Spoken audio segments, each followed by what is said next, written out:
Year in, year out, every NFL team is trying to set their team up for success. It all starts in the front office, getting personnel, getting players on the field that are going to fit the coach's vision to win football games. Setting up teams for success is huge. Much like my golf game, I try to set myself up for success.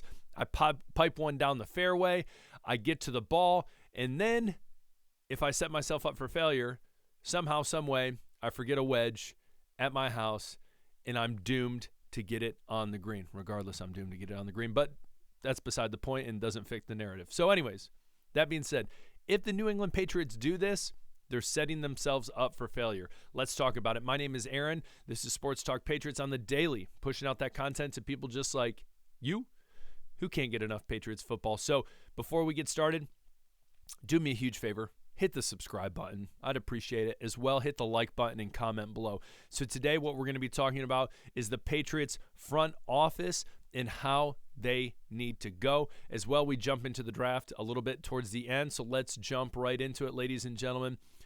The Patriots could undergo major front office shakeups.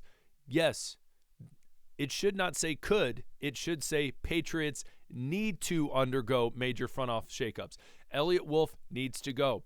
The debacle in the 2024 NFL draft, the only thing that is saving them, and we know, is Drake May. Besides that, right now, no one has proven themselves. Granted, I tip my hat to Caden Wallace and Layden Robinson for working with the line, and hopefully we have some potential there down the road. But when it comes down to it, this draft was a flop besides Drake May. That being said, you look at the offseason, the free agent acquisitions that were picked up, I just need to say one name, Okorafor. It was a disaster. It was rough. Another name, KJ Osborne, almost like a diva, frustrating, ended up being dropped from the team. This front office has not helped the Patriots. Again, take away Drake May. Besides that, it has not been helpful. So first of all, comment below. What are your thoughts on Elliott Wolf? Stay, go, overhaul of the front office? Comment below. I want to hear from you. But I truly believe it would lead the Patriots to failure if they keep Elliott Wolf in the position that he is in, as well as other personnel in this front office. Now, there might be some people that, again, have done their due diligence, that they deserve their spot and maybe will be kept. But under this new regime that is coming in, most likely Mike Vrabel, I have a feeling that a lot of people are going to be losing their jobs, including Elliott Wolf. Now, again, what's interesting, don't take my word for it, but take some coaches' words from it. Being interviewed on a podcast, Mike Girardi basically asking coaches anonymously, hey, what's your thoughts on the season, the game, all this stuff, and basically saying they feel like they were set up to fail, which is crazy accusation. Now, again, why? I'll say this. Why would a front office whose job depends on the success of the players and coaches would set someone up for failure? So I think that there's kind of some flaws in that argument right there. But it probably did feel like they were set up to fail. I would agree with that. So when it comes down to it, you look at the roster, you look what was assembled, what was drafted, and I don't think this front office has what it takes to do a good job in the 2025 NFL draft. Again, I hope there are some players that can manage, that can get through, that can develop from the 2024 draft. But as right now, it seems not as likely, and that for certain positions, they need to look elsewhere. Again, I could be surprised. They're young players, and I hope the best. I'm not trying to say that it's doom and gloom for them, but it just, after a season like this, where I looked at a poll I did at the very beginning of the season, I said, what rookie do you think is going to have the biggest breakout year? Almost 50% of people voted, hundreds of people voted, and it was Jalen Polk. And we would all agree he was far from spectacular in the 2024-2025 season. Hands down was rough. And so when we look again at this front office, the problem, one of the problems, besides the coaching staff or positions, are the people picking players, again, to plug them in, to put them into a system where, hey, these coaches can, there's schematics and everything, how they run it, this player's going to do well. Again, Drake May, home run, grand slam. And you couldn't have missed on that because, golly, there was a lot of quarterbacks. But that being said, they need to go. So comment below. Tell me what you think, especially as we look into the NFL draft, checking out the top players. Now, we know the first 3 picks belong to the Tennessee Titans, the Cleveland Browns, and the New York Football Giants. But oddly enough, they're not in New York. They're in New Jersey. But that's besides the point.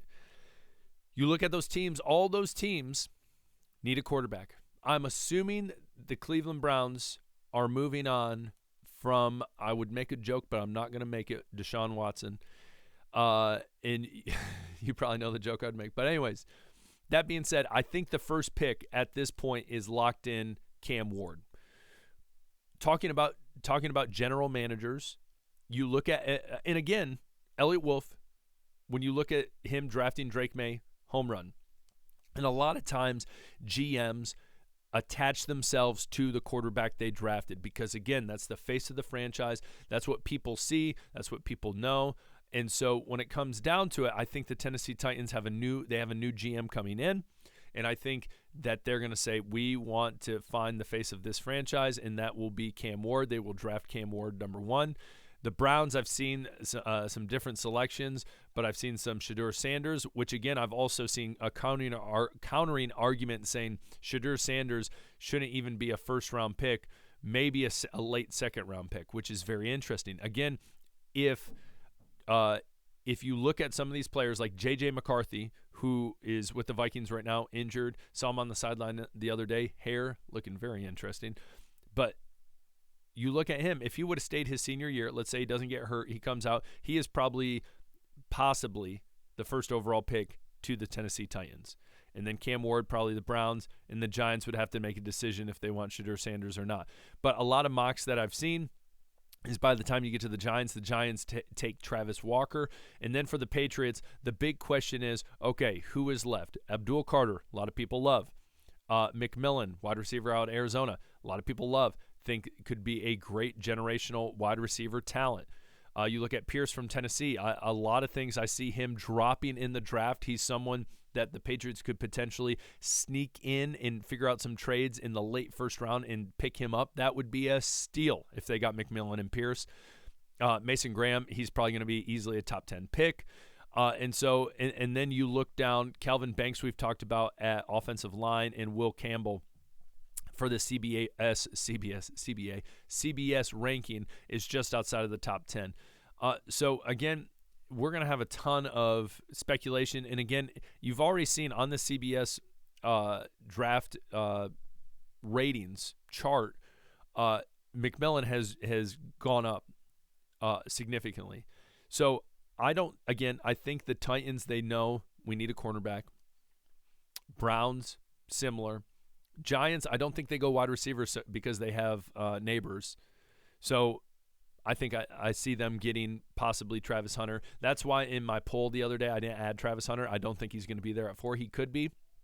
But again, day after day, I think I'm leaning more towards McMillan, or if Will Campbell makes his way up the rankings. But again, it all depends on what they do in the offseason. This mock-up, as I've shown you, Cam Ward from Miami, fun quarterback to watch. Lord knows the Titans want to walk away from Will Levis, the Mayo guy, so they'll probably do that.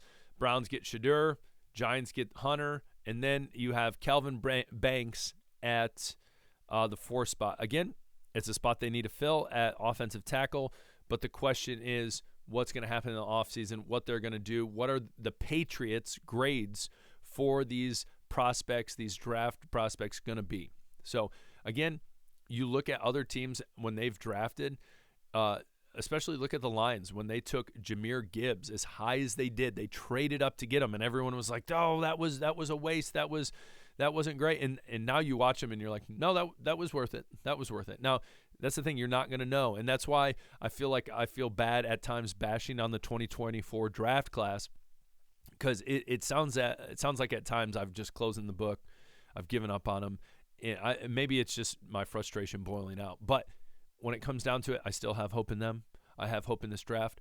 But what I hope the most for is whoever comes in clears house in front office. That's one of the things that they agree upon, and we can get some people in there that are truly competent and ready to set this coaching staff up for success. So comment below, tell me what you think about it all. Hit that subscribe button, and ladies and gentlemen, I appreciate you. We'll talk later. Peace.